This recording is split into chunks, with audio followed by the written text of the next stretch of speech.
Welcome to the Keeping Things Alive podcast. And this is the first live recording of an episode ever. So, John, what do you think? I think it's awesome. I love this new service, Streamyard. Hopefully, one day they'll sponsor the podcast too. But I think it's going to be a cool, interesting way to do this. And yeah, really excited about what we're going to talk about today. Yeah, me too. So, I really just want to kick it off with you because, well, this is the ballot review episode, and we've been doing this for a number of years. We've missed a few years, but yeah, I'm really looking forward to doing this again. And yeah, just want to, I don't know. It's good to be here with you. And we're doing it a little differently this year. Can you explain kind of the timing of this episode and where we're at with the 2022 general election? So the 2022 general election is over for most things. There still is a runoff in Georgia, and right now there's a whole argument about where the Senate is going to swing based on that. But it is a very interesting election year. A lot of the lines were redrawn because of the 2020 census. Some seats were eliminated, some seats were added, and really some major changes that are going to set the stage for how our country runs for the next 10 years, if not more. Yeah, so you and I have been doing this ballot review now where we go through a ballot that you and I, we saw, last Tuesday, so a week ago tomorrow. And yeah, there's different positions on the ballot. There's different people on the ballot. So we explain that to people. And yeah, I'm excited to do that this year, kind of in the context of what actually happened instead of, what is going to happen. So I think now's a good time to share the ballot. And yeah, I don't know. I also want to leave most of this to you and introduce it how you want and get started on the different ballot positions. So first I want to say that it's really important that people remember that elections happen every single year. Many people vote every 2 years, every 4 years, but elections happen every single year. If you live in New York State, which I'm sure a lot of your listeners do, New York State is a primary state. And so Democrats and Republicans often make agreements not to run against each other, which means your real options happen in the primaries and happen really from March when the filing date happens, when people have to file and register that they are running and start to turn in their fundraising, really to June. So usually it's the last week in June, last Tuesday in June, that the primaries will happen, and those are the Democratic primaries. So if you're a Democrat, you get to vote to choose which Democrat shows up in the general election. And then if you're a Republican or any other party, most parties have some sort of primary unless no one is running. And I will say that it's really important to understand that and to participate in the primaries, because to me, it's kind of like the November election is like watching the Super Bowl without the playoffs. We actually have a lot of options on how we can get people to that final stage that we see in November. And so many people, and the way it's designed is that people don't really pay attention to the primaries as much. Bernie Sanders changed that a little bit, but still in general, most people are not paying attention to primaries and just the general, where we actually have a whole lot less options. And so for this year, we elected a new governor. Kathy Hochul wasn't exactly a new governor because of the work of Tiff James and many other people across the state, many powerful women who were able to force Governor Cuomo to resign. Kathy Hochul had been the acting governor since last summer, but really still needed to win an election. She ran against Lee Zeldin, who represents kind of the middle to right of the right wing, and won pretty handily, along with Thomas DiNapoli, Letitia James, who Thomas DiNapoli is the comptroller, so is really in control of a lot of the money, pension funds. Really, our budget is a very complicated thing, and a big chunk of it is looking at the future, looking at the debts and investments that are managed. And Thomas DiNapoli has also been a big champion of anti-climate change legislation and making some really big fundamental changes to the way that New York State works. And so I think that it's important to note that, Kathy Hochul will kind of continue with the same administration, a lot of the same people in the same positions as Andrew Cuomo. Although I think that, she's definitely shown to be very different in a lot of ways. But I think a lot of that has to do with just reputation. Okay. Yeah. Thanks for all of that, John. Yeah. So I just wanted to ask you a few questions about the governor of New York and what does the governor do and what are their responsibilities? And then I'm also kind of curious about does every governor of every state have the same responsibilities or do they differ by state? So every state has a state constitution. Hmm. Pretty much every state has a state legislature, although they have different words for them, especially like Virginia is a commonwealth, and but most states have the same structure, and it's very similar to the corporate structure. The Hmm. governor is the executive, and they're basically head of the departments, and they're head of the budget process, and their job is to direct the execution of the different laws of New York State. What it really actually boils down to is they're kind of like the authority figure at the end of all of the New York State legislators' processes. And so the New York State legislature, we'll talk about that very soon. Their job is to present new laws or to make adjustments to existing laws, but to create legislation. The biggest piece of legislation they create every year is the New York State budget. And baked into the New York State budget is a whole lot of stuff that honestly should fall in the executive and judiciary branches, but actually people just kind of pigeonhole everything into the budget. And so the governor also signs all those laws. And so while people come up with lots of ideas about laws, the governor's opinions about issues really dictate how politics work, because what's the point of these, 300 people all organizing themselves to create and pass a law if the governor is not going to sign it? And we saw Andrew Cuomo be very adamant, like, I'm not signing this, or I definitely would sign this. Recently, even President Joe Biden put out a whole bunch of stuff that he would sign if, and that's kind of like a message. So they're like kind of the organizer of the legislature, and then they have a whole field of agencies and departments that they oversee through different positions. And so, the executive branch and legislative branch are kind of always at tension because they have to work together, but they have very different powers. And Kathy Hochul really controls, I think this year's budget is expected to be about $220 to $240 billion. And we spend that yearly in New York State, running all the programs, funding all the things that we see. And so she really is like the bottom line, along with the speakers, Andrea Stewart Cousins and Carl Heastie, who both retain their positions. And those three people make the budget. And because they make the budget, they have enormous amount of influence over all the political deals that got cut across the state. Okay.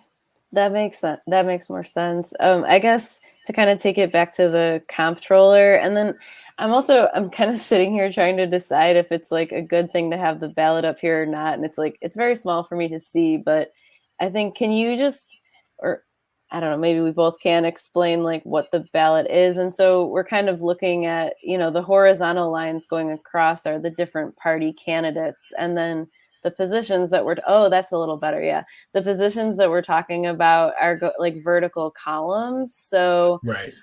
So we're kind of going column by column right now, and we want to talk about the different positions. So right there on the far, the first like column with the position is governor and lieutenant governor. So basically the candidate for governor runs with a person that they'll have as lieutenant governor, right? And that's if there's no challenge. So Okay. a few years ago, Jumaane Williams ran against Kathy Hochul when she ran with Cuomo, and right. he came within like 2.5 points. So if he would have won, it would have broke. But because this year they all ran together, they just put them together on the ballot. But it's one of those things where it kind of happens. Very situational. Generally, they run as a ticket, like president, and vice president. And but occasionally year, there'll be challengers for the lieutenant governor as well. Got it. Okay. So yeah, we're looking at like the Democratic Party line is that first horizontal, row across. So yeah, it's just a grid of, this is a real ballot that we actually downloaded off of the Erie County site. And then we've got, Democratic, Republican, Conservative, Working Families Party, I don't know what those other two parties are. So Integrity yeah, Party there's doesn't even have any candidates. I don't understand. Oh, maybe on the next row, because these aren't all here. So maybe on, well, I so cut there are up the party ballot. Yeah. so there are party lines, and Hmm. basically you have to register with the New York State Board of Elections to become a party, and then you have to have a certain number of members, and then each election you have to have a certain number of people vote on your line. And so in New York State, we have what's called fusion voting, which means you can run as a candidate on multiple lines, and all of the votes will still count for you, but they can show up differently. And this is basically a way for, like the Working Families Party or the Conservative Party. The Conservative Party wants Republicans to vote on the Conservative Party line because they see that as a statement, as a mandate that those folks who are elected on their line meet their agenda, along with the Working Hmm. Families Party. Often, like Byron Brown created a party last year to run on as an attempt to get on the ballot. That did not work. But ultimately, showing up on the ballot has a huge impact on people's perception of Hmm. you as a candidate. And ultimately, people write-in candidates very often lose, although Byron Brown won last year. That's, he's a 30-year politician with a lot of name recognition. But getting your name on the ballot multiple times, psychologically and statistically, makes it way more likely that you're going to get elected. And so some years you'll see even more parties on here. So I'm not sure what the LaRoche Party is, the Integrity Party. Not exactly sure what they are, but really somebody is trying to get a different name on the ballot or get a lower standard, because it's really hard to win a Democratic primary. But when you create your own party, then you control your own primaries and the way that those things work. And then all of this works differently in every state. There's the same overall structure, but lots of subtle differences. So, in the South, you see it's much harder to have a party like that. So you don't see like the Working Families Party. You see that usually in New York State, Northeastern, and Midwestern states, where they have this kind of open party and fusion voting system, where the votes do count for you, even though they come from different places. Okay. Thanks. I wanted to move on to the next column after comptroller and talk about the attorney general. And you mentioned Tish James earlier in the context of the governor. And so, I guess can we go back to the first slide again really quickly? So Letitia A. James goes by Tish James, and she's the attorney general, and she just won re-election. So she's the person who brought a case against Cuomo and led to his how did it all go down? I forget. Impeachment, resignation. It is all a blur at this point, but it all happened, and then Kathy Hochul, who was lieutenant governor, became governor. So she's an important. I was looking up like the description of the attorney general, and they're like, they're supposed to be like the people's lawyer of New York State, guardian of the legal rights of the citizens of New York. So I looked up different divisions like appeals and opinions, state counsel, criminal justice, economic justice, and social justice. But John, what do you want to say about that four-year term? So the attorney general is a very important position because traditionally, whenever cases are brought by, and I get pissed every time I go to court because, the attorneys say that they represent the people of New York State. We all know that the district attorney, who currently is John Flynn, and DAs, they don't represent me. Right. And I know that most people don't believe that they represent them. And so the idea of an attorney general is that everyone in New York State can reach out to the attorney general's office if they have grievances. So in the past, Eric Schneiderman, who also was a toxic man who did a lot of horrible things. But when he was in office, he fought a lot of lawsuits against banks, against fossil fuel corporations. On behalf of the people, he used the legal system to file cases. And so Tish James has done the same thing. She's filed against, the New York Police Department. She's established some practices around what happens when people are murdered by the police. She's gone after some banks. She's gone after Evans Bank and a few other things that were kind of in the works before she got there. And so the Attorney General and the Attorneys General also by state have a particular role in Congress and the U.S. Constitution as being the representatives, of the U.S. government. And there are times like during the Clean Power Plan where all the attorney generals came together, at least the ones from blue states, and sued the federal government for more money and resources for the EPA to enforce better, some of the Clean Air Act and the Clean Water Act. So it's a very interesting position because theoretically you have to file things with the attorney general. You file complaints. Lawyers do that. A lot of like the UB Law Clinic and law clinics will help. So they technically are everybody's attorney, but there also are a lot of processes and bureaucracy into getting access to them. And I personally think that, in New York, the New York State Attorney General is usually the most active and radical attorney general in the country, and often is taking a leadership role during periods of time where there is right-wing power, like during Trump, when a lot of the New York State Attorney General did lead a lot of the actions against Trump in New York State and federally. Okay. Well, okay, speaking of federally, with the U.S. Senator, so Chuck Schumer, he won re-election. And I guess just, really briefly about, the U.S. Senate, the big news was that the Democrats retained majority, and Chuck Schumer is a Democratic senator that has been a New York State senator for, do you know how many years? I'll let you explain. Over 30 years. It's a long time. Yeah.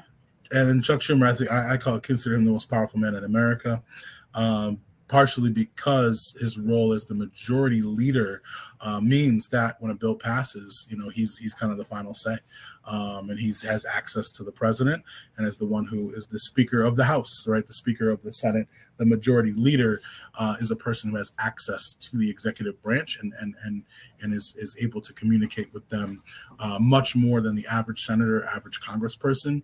And the fact that he represents the state of New York really puts us in a different position as far as what the opinions of our state mean, to the rest of the country.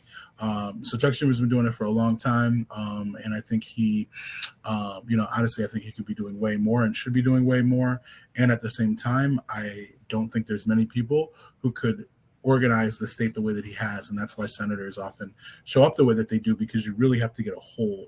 It's one thing to get a neighborhood to vote for you, or even a city to vote for you, but to get an entire state to vote for you takes a particular type of political power and organization.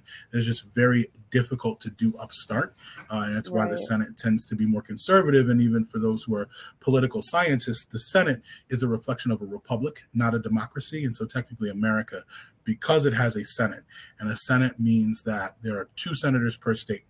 So it doesn't matter how many people live in a state. Like North Dakota has less than 1 million people that live in it. It still gets 2 senators. Right. New York State has, 20 million people that live in it. They get 2 senators. California, most populous state, has 2 senators. Now, New York State and California have the most congressmen, and there are many maps that are out now that we should find and you put on your website about like what the country would look like if the Senate was dictated by population in a different way, but they just have an enormous amount more power. And then things have to pass the House first and then go to the Senate. And then ultimately, for them to be put on the president's desk, they have to go through the majority leader. And Chuck Schumer has been that majority leader for quite some time now. Obviously, if somehow the Republicans do win the Senate, then he will be the minority leader, which most people are familiar with Mitch McConnell, who's been in recent history the majority or minority leader, but the leader of the Republican Party in the Senate. And so those names because those folks are the ones who are making the deals that dictate what happens in our country. And so I encourage everybody to build a relationship. Chuck actually gets around a lot, has a lot of offices around the state, and it's really important because so much of what happens in the state government is also funded by the federal government and happens through some of the deals, and it kind of trickles down to our local governments and in counties, and anybody who's been around sees how much road money and infrastructure money that they really did put in the CARES Act and into Build Back Better, and the reality that we're seeing lots more counties have more resources to pave roads and take care of certain parts of the transportation problem, and that really goes back to the kind of listening that Chuck Schumer is doing on what kind of deals he can cut to help these funds trickle down to different, more local governments. So it's a really important thing to vote for, and it also means that right now there is a slight majority for the Democrats and a Democratic president, which technically makes it easier for Democrats to move their agenda because they can outvote the Republicans. Okay. Yeah, that makes sense. I don't want to spend a lot of time on every single one because I know Congress is coming up, and Brian Higgins won, at least in our area. But you really did just do a great job of explaining the difference between the U.S. Senate and the U.S. House of Representatives, and you kind of mentioned also right early on in the episode about how the 2020 census changed things, and that really happened in Congress, with the Brian Higgins Eddie Egru race, because the 2020 census came out, new populations are people move, and so it's different in different places, and that's how they decide how many representatives each state gets. It's based on population. So yeah, and there was a lawsuit that was filed by some folks in the right wing to challenge the math problem that translated the census to the districts, because it really is very subjective. And if anybody who's ever looked at an election map, it's like these lines are so weird. Just look at the Buffalo Common Council and the way that they're drawn. So the thing is, there's a lot of different ways to make the population into a bunch of different regions, and so that was challenged, and then they had to redo all of the federal primaries. So normally, and folks who were doing elections were going nuts, because normally you go from March to June and you do a primary and that decides. And they actually in July decided to redo the primaries and have a whole new set of primaries that went into August, which really did make it incredibly difficult around the country for anybody who wanted to break into Congress. And our new Congress folks, I give major props to them, whatever side they're on, because they basically had to play the game twice to get in. For older folks, that's not as hard, but if you've never been a congressperson before and you budgeted to spend X amount of dollars on this little stint, to have to do all of that all over again was really enormous, and also sets a precedent for kind of establishing the role that gerrymandering has in us deciding who represents us. But I do want to name that the Democrats did lose a lot of seats in Congress, and so the GOP has a majority by, I believe, 9 people now, and so that is going to have a huge effect on what is possible. The last I checked, they haven't fully decided on the actual number. There are some. I don't really know the stat. I keep trying to figure it out, and to be honest, it is I mean, I appreciate all of this information that you're giving us and me and everything, but it's a lot. I don't know. I'm just it's designed to be overwhelming. Yeah, it is designed to make you want to check out. Right, exactly. So to bring it back to the ballot, I guess, I don't know. And it's weird because I'm looking at the order and I want to say move to the next slide to talk about the state senators, but also if you just move over as a voter, you get to the Justice of the Supreme Court. And I don't know, it's strange to me. So the order doesn't make sense. Everything just, it's very, Well, we can talk about the state senators. And so to me, the state senators are very similar to the federal senators. There's a state senate that relates to the governor, as we talked about. Tim Kennedy is going to be representing most of the Buffalo and suburban area for the 14208. And then there's Sean Ryan is also going to be representing a lot of the Buffalo area. There are a few other really important Senate races, and really the Democrats have strengthened slightly their majority in the New York State Senate. Which, again, similar to the conversation we had before, means that with a Democratic governor, a Democratic Senate, and a mostly Democratic Assembly, theoretically, Democratic values and issues should be moving. Crystal Peoples-Stokes is not just a member of the Assembly, but she is the majority leader. So that and puts she her ran just unopposed because, and she, sorry. yep, she ran unopposed on every line, and that really just reflects again that no Republican is going to challenge a Democrat in an urban area in New York State. Lee Zedlin challenged Kathy Hochul like throughout the whole state, and there are people across the state who have, but Buffalo is so traditionally blue. They've kind of just agreed that this is blue turf. And so there was a slight challenge to Tim Kennedy, no challenge to Crystal Peoples-Stokes, and then Crystal Peoples-Stokes is the majority leader. So she works with the speaker on creating the Democratic Party agenda. And I always tell everybody, one of the most powerful women in New York State, therefore the country and the world, and really has a lot of influence over the New York State budget and what happens, and in many ways, has power across the state because of the majority, leader position, which we hope that I personally hope that she retains.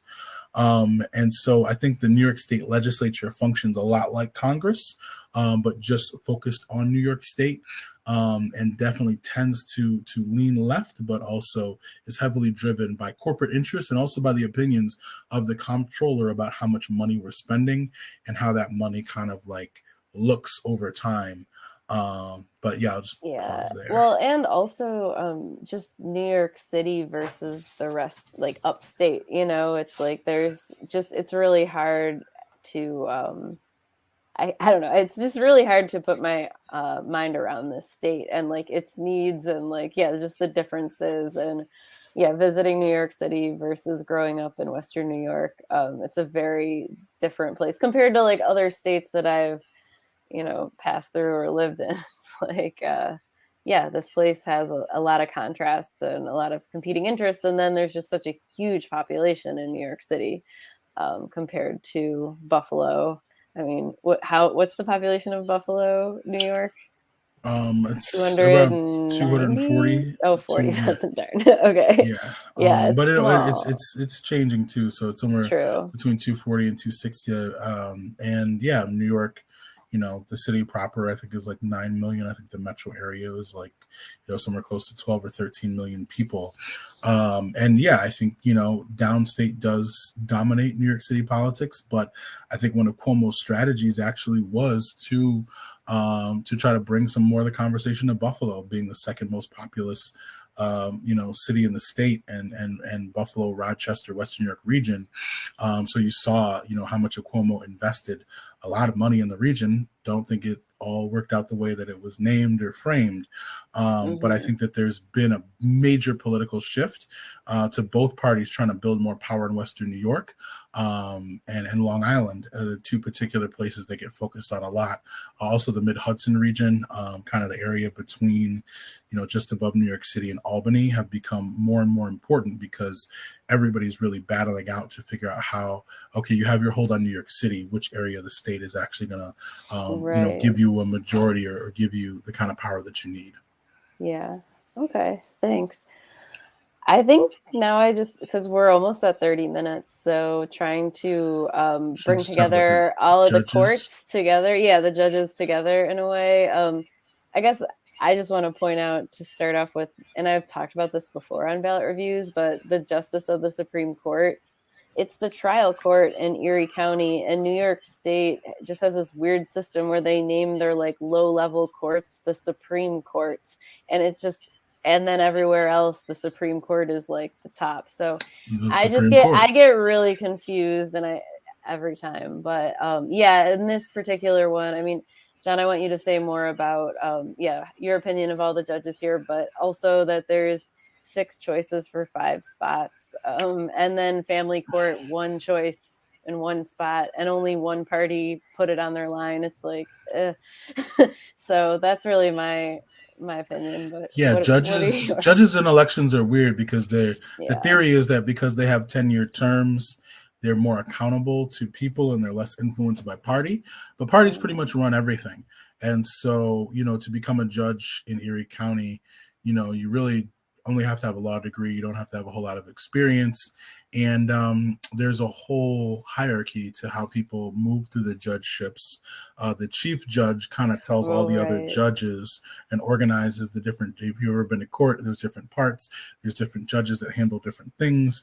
So the city court judge, Jahar, who's now going to be Jahar Prison, kind of takes that.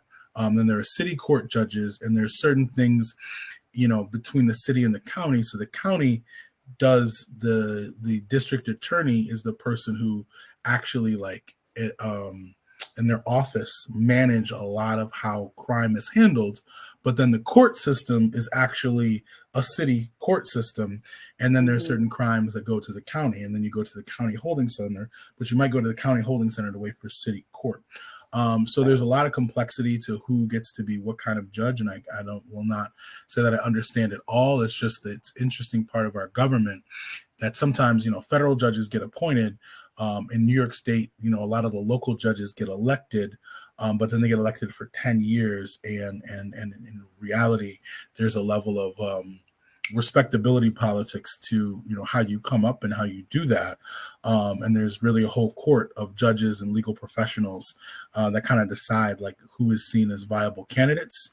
But yeah, the city court judges have a purview over the city court things, the county judges, and obviously you have the family court judge who goes over family court, and then there's all of these tensions between who has powers over what, and then who's really going to get convicted, because at the end of the day, our court system is less about justice and more about the efficiency of its operation and who's going to get convicted, how do we convict people. So also the DA, and then even the county clerk, who sets a lot of these like little minor rules and fines and fees and logistics, works out the logistics of that, have a huge influence. And also the comptrollers, because ultimately these cases cost money and they also make money. People pay restitution, they get their assets seized.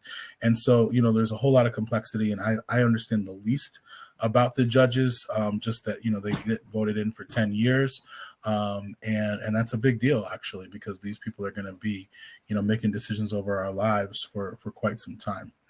I have had a few interactions with Sam Davis and a few other folks who are on the ballot who I think have shown me to be good community centered folks, but I've also heard many other folks in the community who have critiques of what they've done or who don't feel that they were served by them. So it really is complicated, and it's a weird way that our judicial system kind of aligns with the legislative system.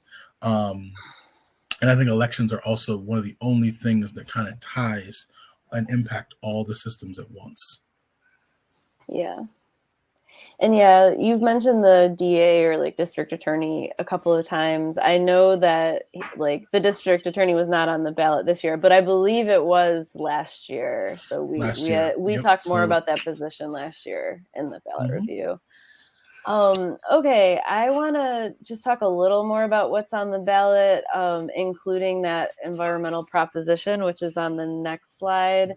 Do you want to say anything about county clerk or?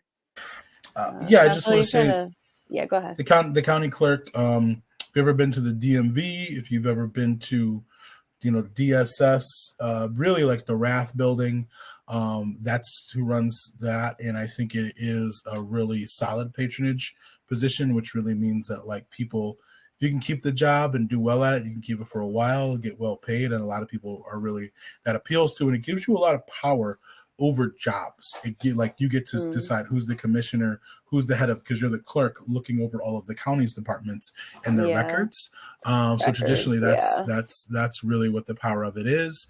And if you ever want to complain about the DMV or any long lines you're waiting in or all that kind of stuff, you really should, talk to your county clerk and get engaged with it, because it's like some of the most boring stuff, but it's actually some of the stuff that like impacts your life the most. Right. Okay, can we go to the last slide, which has the school board, one candidate, and then also this proposal number 1, which is an environmental bond act. So Yeah, Yeah, I'll let you talk about I'll start with the Environmental Bond Act. So, it. really, what it does is, um, and most of our government used to be funded by the sale of bonds. So even if you like look up old stuff about World War I and World War II, even Uncle Sam, it was a marketing campaign to get people to buy war bonds, to Mhm. basically help. And basically, a bond is just like a backing of a loan. So what the New York State government is doing is it's saying that it will guarantee $4 billion of bonds. And what a bond is basically it's almost like a reverse of like a debt, like where we would go to a bank and say, "Hey, can we borrow $4 billion? This is how good our credit is, and here's our proof." A bond is really like a bet against the state. It's basically the state saying, "Look, we got $4 billion, and we will pay you back over time based on this yield or interest rate." And because we are the New York State government, and that's where government credit ratings, so that's another thing the governor and the comptroller manage is New Mm, York State government actually, it has a credit report just like you or I do. Like it has loans, it has, pensions, it has all kinds of things that it is borrowed against or paid back or sold or exchanged as the state of New York. And so a okay. bond is basically saying that it's huge for municipalities because the city of Buffalo could say, comptroller, we want to issue $2 billion worth of bonds to fully remediate every home in Buffalo, and redo every pipe in Buffalo. Mhm. And this is basically saying that in order for the purposes of environmental protection, restoration, resiliency, and clean energy programs, that the state has the capacity to issue and sell bonds in order to finance those things. And so, you and I both Mhm. worked on the CLCPA and New York Renews, and one of the big questions is how do you pay for it? And to me, this is actually it's much smaller in scale than the CCIA or some of the other stuff that's out Yeah, there, but so it's also real much quick with more the acronyms, it's like the Climate Leadership and Community in Protection Community Act, right? So Protection that's Acts. the climate law that got passed in 2019.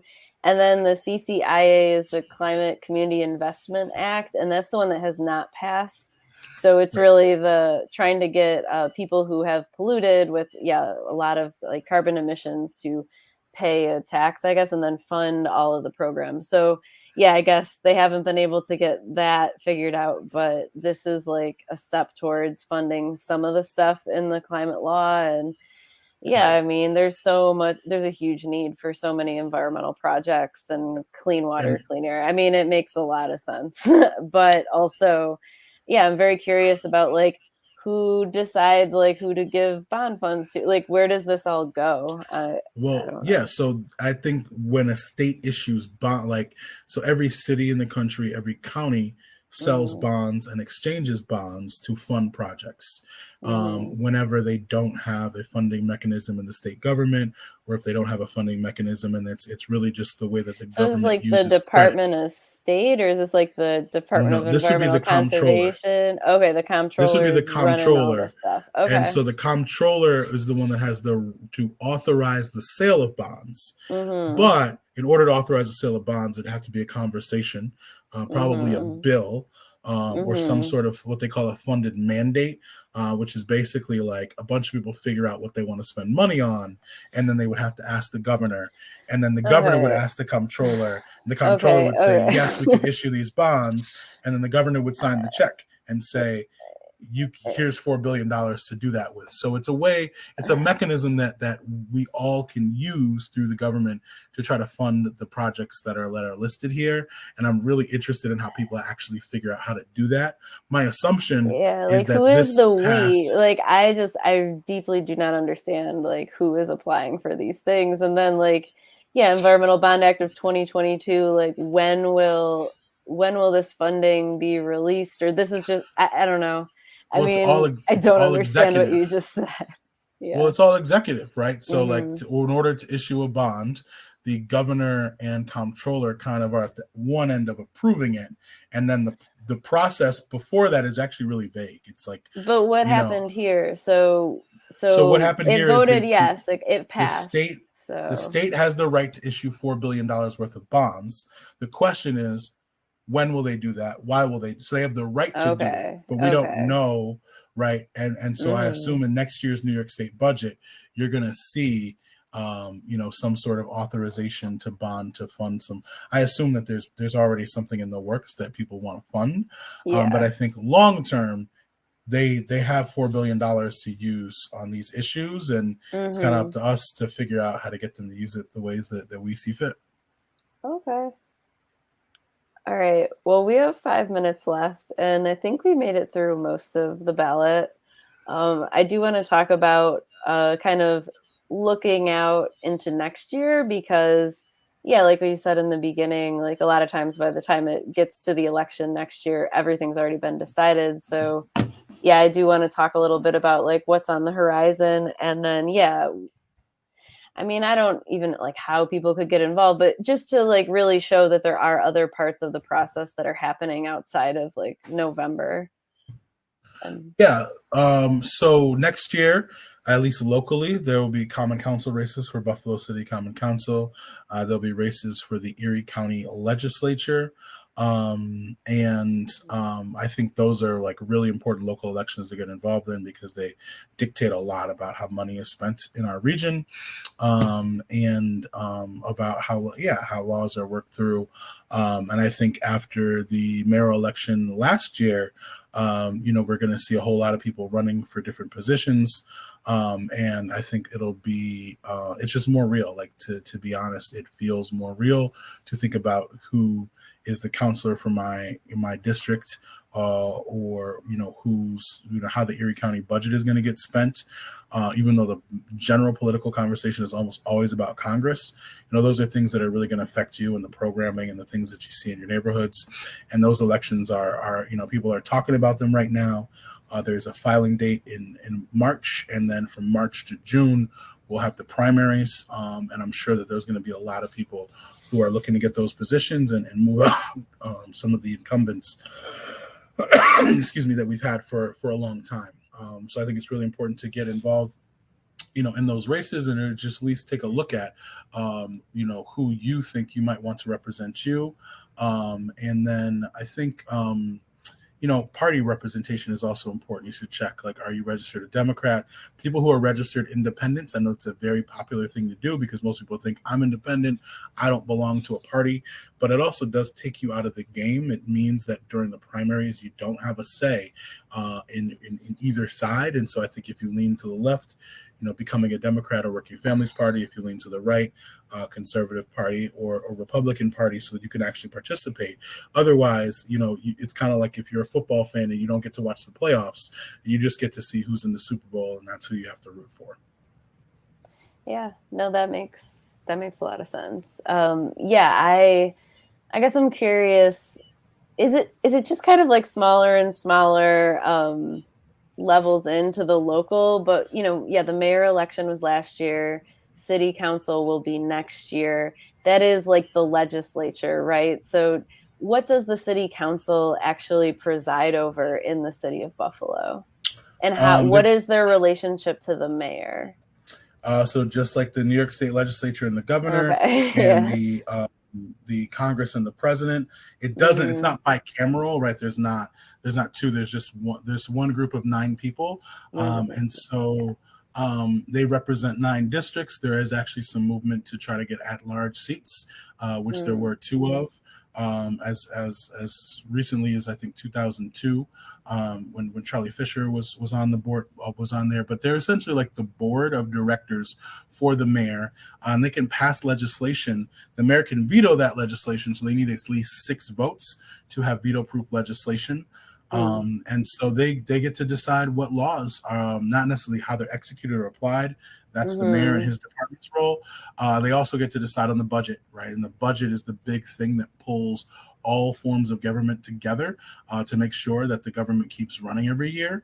And so I think we feel that a lot whenever there's like a fiscal cliff or whatever crisis they create in Congress. But I think that the city of Buffalo budget and what the city of Buffalo is paying for, spending money on, and what rules apply to the citizens of the city of Buffalo are in the hands of the Common Council. They've actually been making a lot more changes in the past few years. I really think, since George Floyd and before that, people have really, really pushing the council for a lot of things. And there's a lot of people who want to be on the council. And then you have, Joe Golombek, who probably is going to be taking a step back. So you're going to start to see races that don't have incumbents.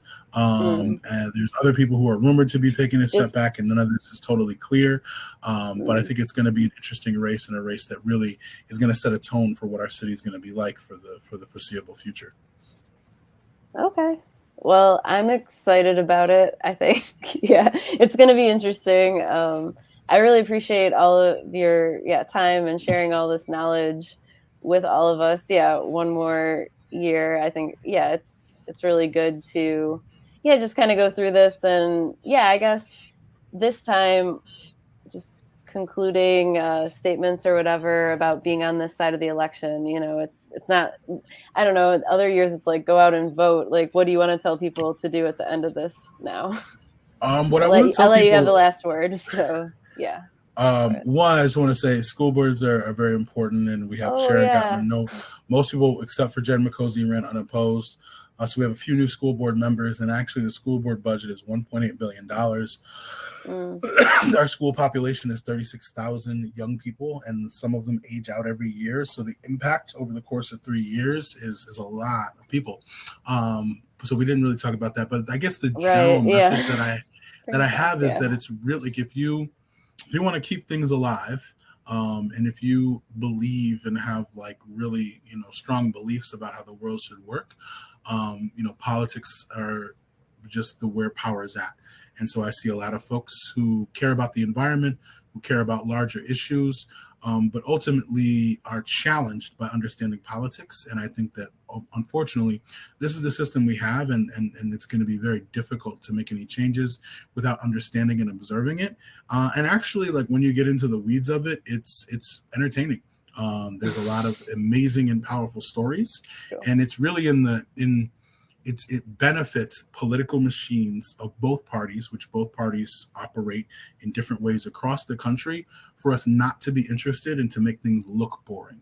And so what I want to say to everybody is politics is not as boring as it looks, especially if you care about where you live. If you care about any issue, we can connect it to who has power over that issue, an agenda, and a lot of work that's being done to make sure all of this looks boring and disengaging.